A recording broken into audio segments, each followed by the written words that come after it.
But I am taking a puppetry class and I was selected for a Black puppetry residency and I have a performance to do mid-June. So I'm sort of dividing my time between those two projects. But that's the blessing of writing full-time, is that those are really my two pressing obligations. And I have some virtual stuff and I have a couple of book festivals, but other than that, I'm here and I can just get up every day and crank it out.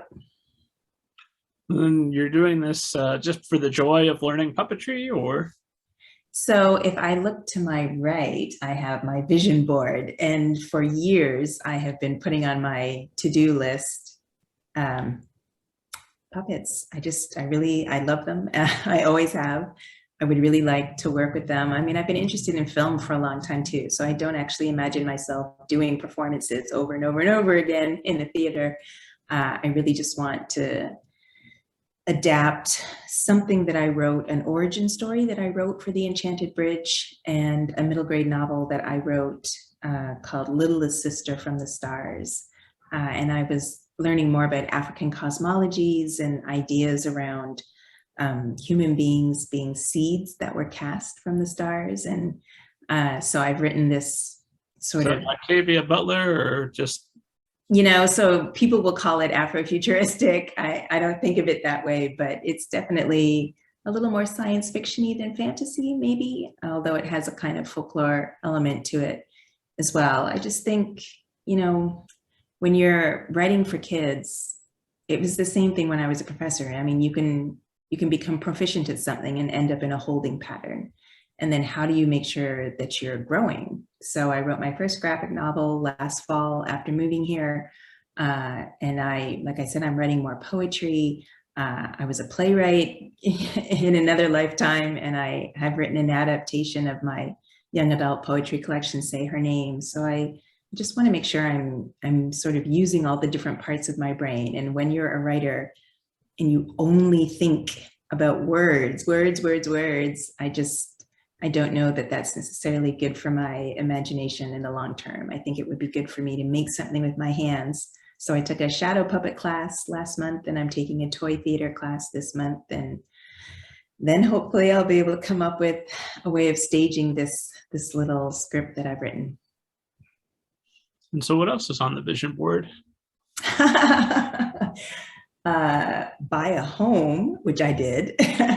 Have a room painted black, which I did. My dining room is black. Subversive stories. I think I'm succeeding with that. Security.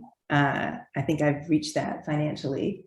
A lot of travel, different story ideas. I have this Viking trilogy that I started doing research on. I went to Stockholm in 2019 and then just haven't gotten it done. So I'm looking forward to sort of finishing the Dragon series and maybe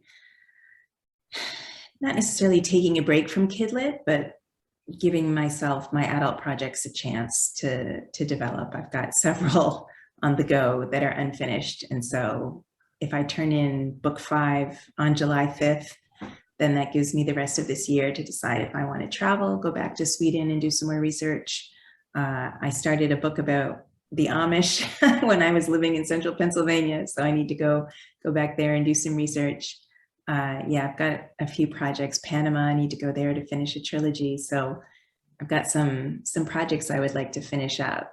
And at the very top corner is a picture of 2 little girls, because I am still ambivalent about whether or not I want to start a family. It's when you work with kids, sometimes that's enough.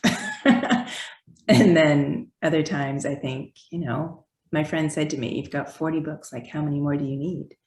And I was like, "How dare you? You would never say, that to anyone in another profession." But, I'm 50, I turned 50 this year. So if I do want to start a family, it's not now or never, but now's a good time to think that through.